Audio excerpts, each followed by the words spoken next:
Hi friends, welcome to my channel. இன்றைக்கி நம்ம சேனலில் ஒரு சூப்பரான ஸ்வீட் ரெசிபி தாங்க போட்டிருக்கேன். அது என்னென்னா பாசிப்பருப்பு வச்சு மாவுருண்டை எப்படி செய்கிறதுன்னு பார்ப்போம். அதுக்கு வந்து 1 கிலோ அளவு பாசிப்பருப்பு வாங்கியிருக்கேன்.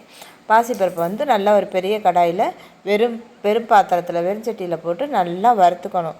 அடுப்பை மீடியம் ஃப்ளேமில் வச்சுட்டு எண்ணெய் எதுவுமே சேர்க்க தேவையில்லை. வெறும் சட்டியில் நம்ம வந்து பாசிப்பருப்பை ஒரு 2 பேச்சாகவும் போட்டுக்கலாம், இல்லை பெரிய சட்டியாக இருந்தால் ஒரே பேச்சாகவும் போட்டு நம்ம நல்லா பொறுமையாக மீடியம் ஃப்ளேம்லேயே லோ ஃப்ளேம்லேயே மாற்றி வச்சு பொறுமையாக இப்போ வறுக்கணும்.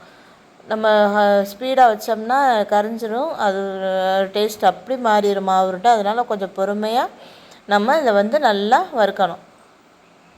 மீடியம் ஃப்ளேமில் வச்சுட்டு நம்ம பொறுமையாக வறுத்து எடுக்கும்போது கரெக்டாக எல்லாம் ஒன்று போல் வறுத்து வந்துடும். இந்த மாதிரி வந்ததுக்கப்புறம் இன்னும் கொஞ்சம் நேரம் வறுக்கணும்.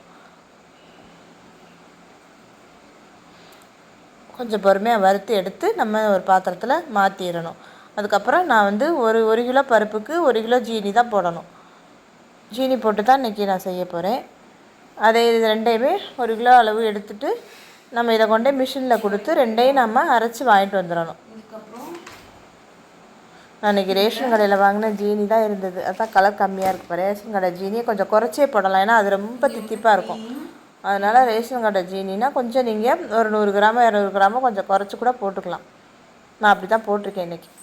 இது ரெண்டையும் கொண்டு போய் தனித்தனியாக கடையில் கொடுத்து நம்ம அரைச்சி வாங்கிட்டு வந்துடுறோம். மிஷினில் நைஸாக நல்லா இந்த மாதிரி அரைச்சி கொடுத்துருவாங்க.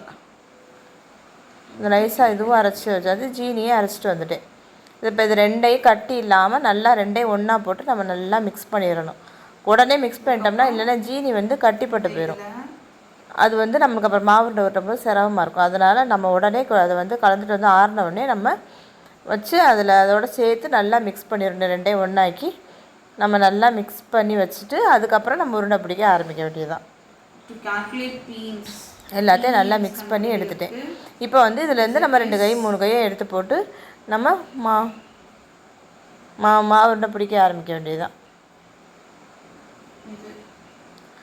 அதே ஜீனி இந்த அதே பாத்திரத்தில் ஒரு 3 கைப்பிடி அளவு 3 கையை நான் எடுத்து போட்டுட்டு அதுக்கு தகுந்த மாதிரி நம்ம நெய்யை சூடு பண்ணிக்கணும். இப்போ நெய் சூடு பண்ணிட்டு வந்துட்டேன். முடிஞ்ச வரைக்கும் நெய்யிலே செய்யுங்க. அப்படி இல்லைன்னா ஒரு 3/4 பங்கு நெய்னா ஒரு 1/4 பங்கு டால்டானா சேர்த்துக்கலாம். சேர்த்துட்டு நெய்யை நல்லா சூடு பண்ணிவிட்டு கொஞ்சம் கொஞ்சமாக இந்த மாதிரி தான் நம்ம செய்யணும். மொத்தத்துக்கு நம்ம மொத்தமாகவே போட்டு நம்ம உருண்டை பிடிக்கணும்னா முடியாது, மாறிடக்கூடாது. வெதுன்னு இருக்கும்போது தான் பிடிக்கணும். அதனால் இப்படி கொஞ்சம் கொஞ்சமாக மாவு எடுத்து ஒரு 5-6 பேச்சு இந்த வரும். நம்ம கொஞ்சம் கொஞ்சமாக 3 கையாக 2 கை 3 கை இப்படி அளவு போட்டு கொஞ்சம் கொஞ்சமாக தான் பிடிக்கணும்.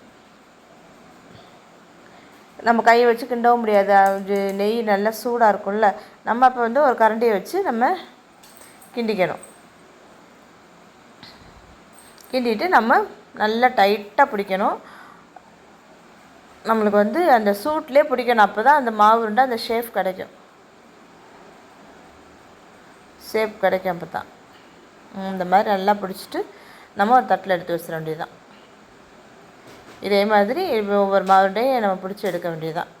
இதே மாதிரி ஒவ்வொரு பேச்சா 3 கரண்டி 4 கரண்டி மாவு நம்ம கைப்பிடியில் போட்டாலும் 3 கைப்பிடி 4 கைப்பிடி அளவுக்கு மாவு போட்டு அதுக்கு தகுந்த மாதிரி நெய் சேர்த்து நம்ம மாவுருண்டையை பிடிச்சி எடுத்துக்க வேண்டியதுதான். இதே மாதிரி நீங்களும் செஞ்சு பார்த்துட்டு எப்படி இருக்குன்னு மறக்காமல் சொல்லுங்கள். தேங்க்யூ.